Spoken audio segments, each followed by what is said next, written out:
everybody, I'm Chuck. And I'm Becca. Here we are on the red carpet at the CMT Awards.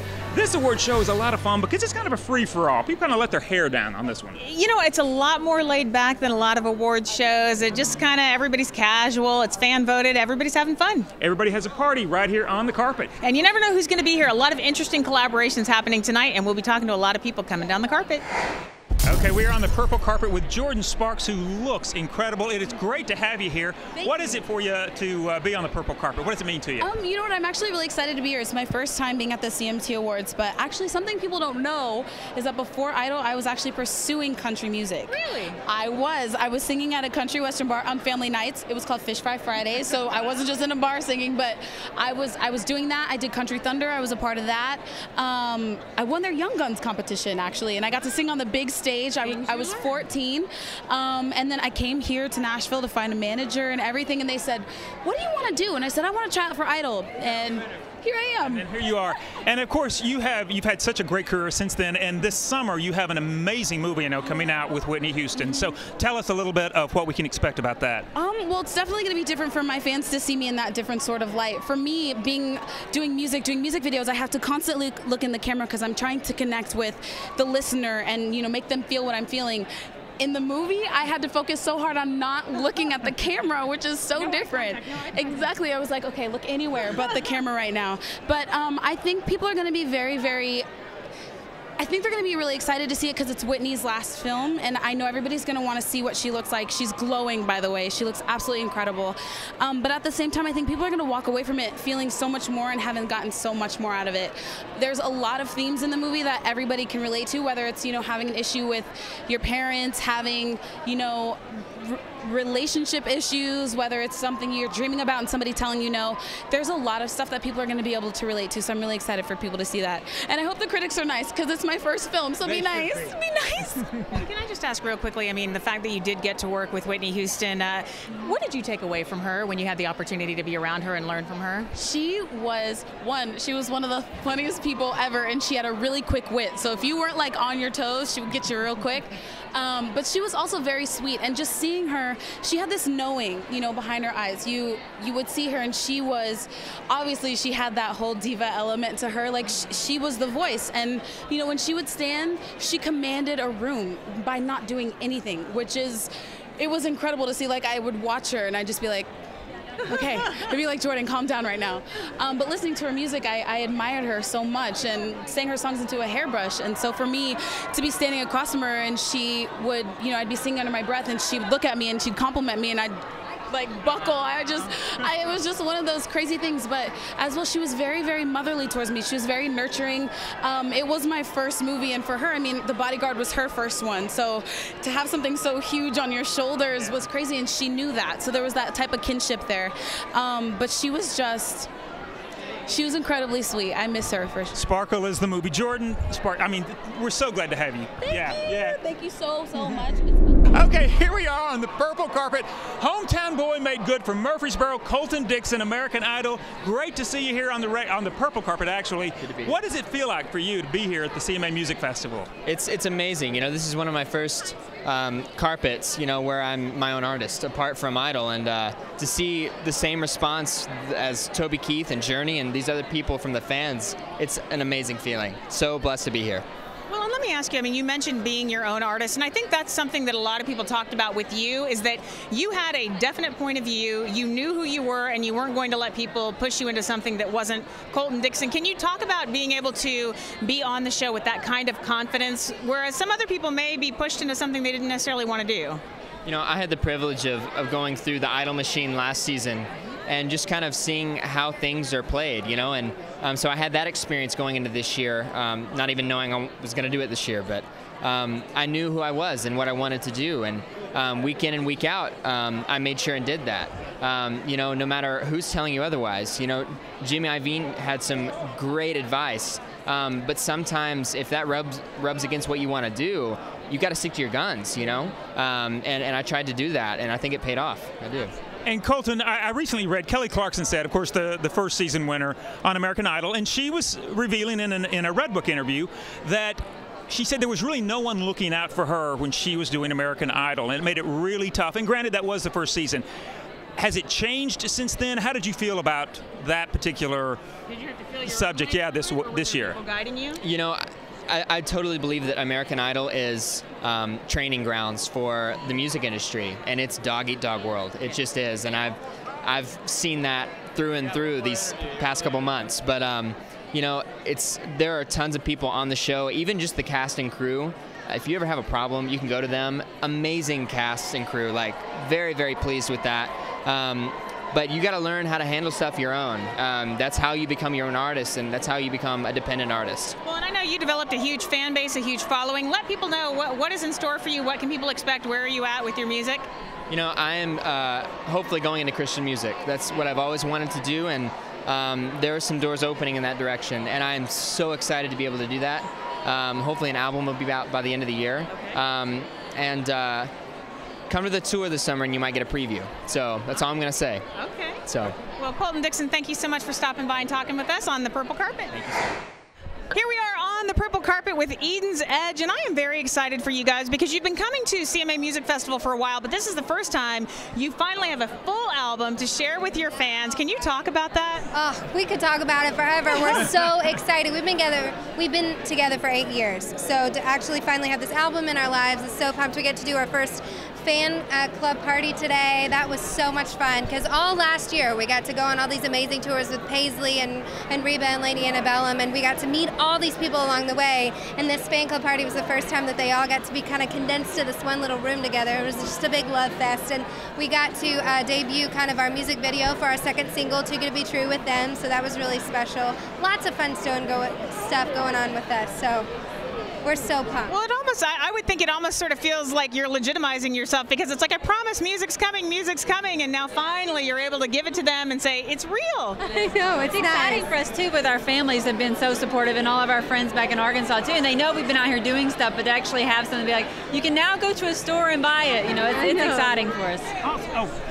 When you see a song like Amen really kind of hit and it breaks you guys out and that sort of thing, what was it like to experience it from your vantage point, watching that go up the chart and watching people start to go, I know who Eden's Edge is? You know, the cool thing about that is that the song came out right before we went on the Brad Paisley tour. And so through the Paisley tour, we would see one person or 5 people or 10 people singing the song. And that number just kind of grew throughout the year to where at the end of the year on the Lady Antebellum tour, we felt like the whole room was singing with us. You know, it's such a beautiful sound. There was actually a show in South Carolina where we played and we didn't have our in-ear monitors to hear. We had floor monitors so we could hear the crowd. Oh. And everyone in the room was singing the song. Every word of the song. And it really takes you aback. And actually, I started crying a little bit. It was crazy. And real quickly, you guys are about to head out on a huge tour, another trio that you're going to be joining with, plus a bunch of groups. Yeah. Talk about being invited to be a part of the Change Tour with Rascal Flatts. It's such an honor to be able to sing to the fans of Rascal Flatts. Not only are they just amazing people, but we've been looking up to their music for years and years. Since I was in high school, from album 1, I've been like the most massive fan ever. So to get to go on a tour with them, to meet the guys and get to hang out with them, they're such good people. We're gonna learn so much. Love Eli Young Band, love Little Big Town. We're just gonna have the best time with everybody. So you're part of the country club now. That's what it feels like, doesn't it? Hey, I like the sound of that. Right? And we're excited to get everybody to learn the second single, and so we're excited to see that progression again this year with Too Good to Be True. So. Absolutely. Check it out. Check out their new album, Eden's Edge, here on the Purple Carpet at the CMT Music Awards. We are here with Casey James on the Purple Carpet at the CMT Music Awards. First of all, hang on a second. You're the very first person to get that right. Oh, I was like, did I screw it up? Everybody else has said the red carpet all night. You get a shot of that carpet. I was like, oh my God, I called him the wrong name. What did I do? It is purple. You scared my heart stopped for just a minute. I'm like, I thought I was a professional. Let me ask you, it's interesting, I was listening to an interview with Carrie Underwood recently where she talked about the fact that she kind of feels like an elected official in country music because she feels like she has an obligation to these people who voted her in, so to speak, and she needs to sort of live up to their expectation. Do you have that same kind of feeling? I'm always grateful, but I don't know that I necessarily feel like that. You know what I mean? I just kind of do what I do, and I'm always going to do it to the best of my ability, and I'll always be appreciative. And you know what's funny is that I think the last gig that I did, because it's been, I think over 2 years. The last gig that I did said, I don't always say this because I just forget because I feel so far removed, but thank you. You know, if somebody did vote, I wouldn't be here if it weren't for those folks. So it's a very good thing. Do you still get those people coming up to you saying, I voted for you? Oh yeah, all the time, you know, and every single time I hug them, I say thank you so much, because the truth is I would not be here if it weren't for those people. Right. Well, also, Casey, like, there are so many competition shows on the air now, and so a lot of times when you see an artist, maybe in the country genre, people just assume, oh, they'll have a career. It's not the case anymore. No, it's really not. It's really embraced you. It's really not. I mean, the real truth is that those things give you a boost and a bump, but if you're not willing to work, or you don't want it, or, you know, sometimes even if you do and you are, it doesn't always work. I mean, it's just, it definitely helps, and it gets your foot in the door, and you have opportunities that you wouldn't have had before, but you know, it definitely is not a guarantee by any stretch. Well, and let me ask you, you have kind of an interesting perspective, because I've talked to you before, and you're not a huge TV watcher. I don't have TV channels, sorry, TV. And yet, you came from a TV background, and there's now sort of a glut of reality singing competitions. I mean, how do you feel about all of this going on? I'll be honest with you. In the past, I wasn't pro on that, you know. And I've really learned a lot about myself, and that I was really in kind of almost a jealousy mode, I think, about people doing it and being successful. But I think any opportunity that people can take to further their careers or do what they love, do what they dream of, go for it. And you know what? Sometimes it's going to work, sometimes it's not, but take the chance, for sure. And I think any opportunity that we can make in TV or otherwise that's going to help somebody that does what I do, amen. Well, we appreciate you taking the time to stop and talk with us. Casey James on the purple carpet. We are here on the purple carpet with Gloriana. Now, first of all, you guys have a single that is quickly approaching the top 10. I think it's 12 at the moment. I heard it was 11, and I figured that, you know, like a baker's dozen of eggs is 13. Okay. So we're like in the baker's top 10 right now. Well, I mean, that's going to be one of those things that you aspire to. She's like, oh, God, you cornball. I said in the car, I was like, I'm going to say that if we're in the baker's. She was like, please don't say that. But, you know, you think about, if I could only get to this point, if I could only get to this point. So now the fact that you guys are about to have your first top 10, and it's continuing to climb, so I'm sure top 10 isn't the end of it. Can you just talk about that feeling of... Well, look, I think one of the big things we've learned in the past 5 years as a band is that it's not really the destination that matters, it's the journey. And I know that's kind of a cliche thing to say, but it's really true for us. And that's kind of what this album is about, looking back on the fast rise we had in the beginning and kind of slowing down and saying, like, whoa, and evaluating what everything means after that, you know? Well, and tell us about this album, because, I mean, you guys kind of underwent a change. Obviously, you lost a member, and maybe some people wondered, well, what's the future for? But it seems like it's brighter than ever and stronger than ever. Yeah, absolutely. I mean, we started out as a trio, so, you know, kind of going back to our roots and kind of reevaluating everything, and just moving forward. This whole album is such a reflection of our experiences over the last few years. We put out our first album in 2009 and worked on it all of 2008. So, I mean, we really have grown a lot, and we've toured with a lot of amazing artists and kind of gotten to see what they do, and really we just set out to make a more organic sounding record. And I think that, you know, we accomplished that, especially now that we've gone from 4 to 3. You really can hear everyone's individual vocals, and we're really proud of it. So. Well, congratulations on the success. Is it You're Gonna Kiss Me? You Should Kiss Me. Kiss you. All I know is throw me up against the wall. That's all I know. That's all I got. Gloriana, thank you for stopping by on the purple carpet. We are here on the purple carpet at the CMT Music Awards with Craig Campbell. Mr. Fishin, how are you doing? The purple carpet. Isn't it very kind of odd? I know, it doesn't seem right. It doesn't roll off your tongue like red carpet. You know, like purple carpet. It seems less majestic, almost. Yeah. So tell us about what's going on with you. I know that you've had some songs out, you've been touring. Where are you at these days? I'm right here. Yes. No. Not geographically. No, you know, I've just been out touring, doing some shows here, honky tonks, festivals, and going to be in the studio this month, actually recording a new project. Going to have a brand new song on the radio in August, and I'm super pumped. It's going to be great. Go ahead. I was just going to say, I know that I remember you did a promotion where you were sort of helping people, and you were, I think it was that you were like helping make their financial needs come true. We had a Family Man promotion where I would go, you know, people would submit their family man, their ultimate family man, and whoever in certain radio markets, whoever won, we would go and pay their bills for the month. Well, I was just going to ask you, I mean, can you talk about getting to a point in your career where you're able to sort of make that change and that affect that difference in people's lives? I mean, that's got to be pretty cool. It is. We did maybe 4 or 5 of those promotions, and to see the appreciation and the humbleness of whenever you writing a check to pay somebody's bills for the month, that really need it. It's very rewarding for me to be able to do that now that I get to do some of the things I get to do. Absolutely. Hey, Craig, you seem to be a guy that really knows how to have a good time, kind of laid back. Does it the show? fishing thing. Does it Yeah, show? exactly. Okay. It does. So many people here. Are there any artists that you look to and you say, hey, it would be fun to work with them, collaborate with them, make a video with them? You can never go. See, I just got off the road with Luke Bryan. We did 3 shows this past weekend, and I mean, no matter where you are with Luke Bryan, you're gonna have a good time. So I'd love to do a song with him. I'd love to tour with him. I'd love to make a video. It'd be great. Well, I remember he was out on the road with Jason Aldean, and he used to sort of sneak off on his own little personal fishing and hunting ventures, and Jason kind of got upset that he wasn't being invited. Did you get yourself invited to some of those? He didn't have any of that going on. It was, he's pretty intense with his music. We had these 3 shows back to back. There was not really much off time. Okay. So but if he ever did anything like that and didn't invite me, yeah, I would be upset too.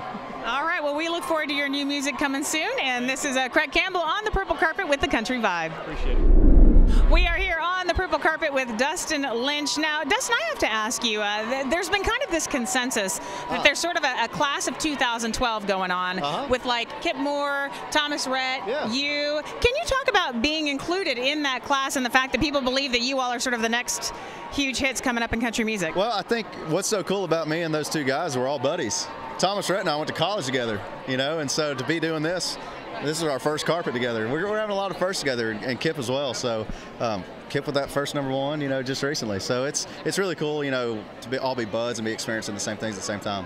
Well, what's that song like, Cowboys and Angels?